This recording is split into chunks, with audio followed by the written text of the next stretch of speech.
So, we're at that time again. It's a wrap-up, ladies and gentlemen. It's a wrap-up, and I've been reading a hell of a lot. I just want to remind you before going in, YouTube's sub feed is completely utterly messed up. Please hit the little bell icon somewhere. I know it's a palaver, and YouTube should make it easier.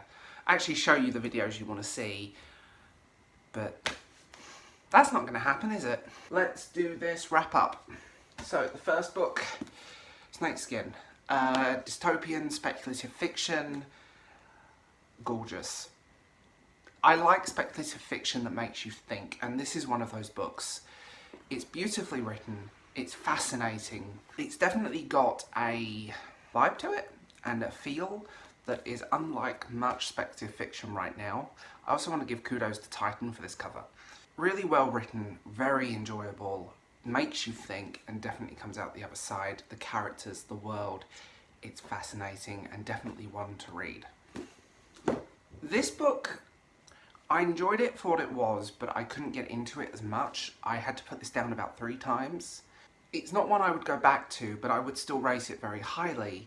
It's literary fiction, it's a story of a person, it's a story of a man's life. He remembers a book called All My Colours, he knows the cover, but no one seems to have heard of it. Looming divorce, financial worries.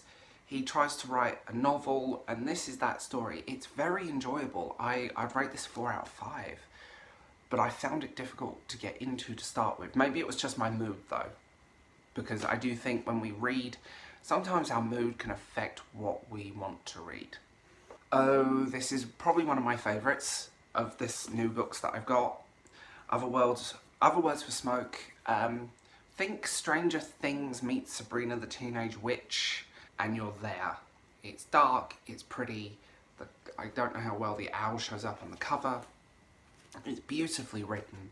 It's strikingly gothic given the pinkness of the sprayed edges and just the pink overall theme. The writer also wrote Spare and Found Parts, which is another fantastic book that's probably somewhere on this bookshelf. Definitely one to read if you love Sabrina, if you love Stranger Things, if you love Riverdale, if you love that kind of stuff. I think you'll like this. I enjoyed this, and this is a book I want to revisit. And by the way, if you love, there's a cat in this book that you will love, if you're a cat person, so, cats. So, if you follow me on social media, you may realise that I have been on a rereading mission. Big rereading mission. I reread the Hunger Games trilogy. American edition hardbacks and the UK anniversary edition. I reread them. I forgot how brutal they were, and when it comes to YA, they're probably the best written YA around. Quite obvious pacing problems, but I'm going to talk about these more in a video that's coming up, because I wanted to revisit a book that I loved when I was much younger, in my late teens, early 20s, and this just felt right. But yeah, there's a video about these coming up by themselves, so keep an eye out for that one, guys. I reread Nevernight and God's Grave in preparation for Dark Dawn. I love Jay Kristoff, he's a fantastic writer. Well, okay, I'm going to be blunt. I loved the Nevernight Chronicles. I didn't like Illuminae. I don't like his YA, but his adult fantasy I adore, and these do get mislabeled as YA a lot just because the character is 16. These are not YA. They're fantastic, and I've talked about both of these, oh, God knows how many times on my channel, so there's a video about them floating around quite recently as well. This, The Plague Stones, I enjoyed this. I like kind of dark and gothic, and I like things like this that just pull you in to a world and you suddenly realise things are not quite what they seem. The writer wrote The Hollow Tree, which is a fantastic book in its own right, and this is just as good. So when you sit down and you just can't put a book down and you go, okay, I like this, so there it is. And again, we're going into the dark and the gothic. This is kind of a thriller, but it's a page turner. You can't put this down. It's witty and it's lyrically written. The characters are interesting, the story is great. I try not to give too much away in the story of these, but I will say if you pick up this book and you want that kind of abducted and brutally beaten by a group of thugs, street performer is convinced he is the victim of mistaken identity. It's that kind of vibe. It's good. It's very, very good and definitely one to pick up. My weak link. I enjoyed this, but I struggle with books that are not written in a conventional sense. So, The People's History of the Vampire Uprising is an interesting concept, but it's nothing new. I've read a lot of books similar to this. World War Z is very similar.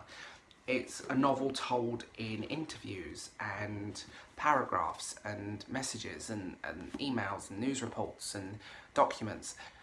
It's great fun, but sometimes these books feel more like a gimmick than a novel.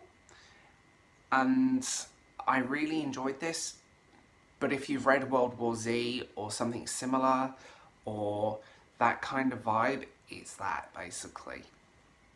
Good 3 out of 5, but still not one that really made me go wow. A bit of a surprise. This was unusual.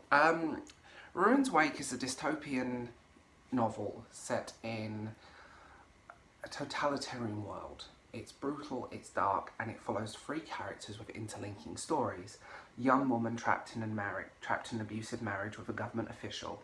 An old soldier in exile embarks on a desperate journey to find his dying son, and a scientist uncovers a mysterious technology that reveals that her world is far more fragile than she believes. This is fantastic. This book is absolutely fantastic, and it's somewhat terrifying as well. It's brilliantly written, you get pulled in. It's very human, and the characters, and I can gush over this book for God knows how long. It's one of those, and definitely one to read. I got sent this by an internet friend. I've read quite a few of his books. Well, one of his graphic novels and one of his novels. This is brilliantly written. It's great fun. It's cyberpunk-ish. Great illustrations, by the way, which surprised me. And just, it's an easy reading, cyberpunk, almost Pulp Fiction style. I don't mean the film, I mean the literary genre of novel in the way that it's written. Definitely one to look out for, and I think he is a fantastic voice in writing.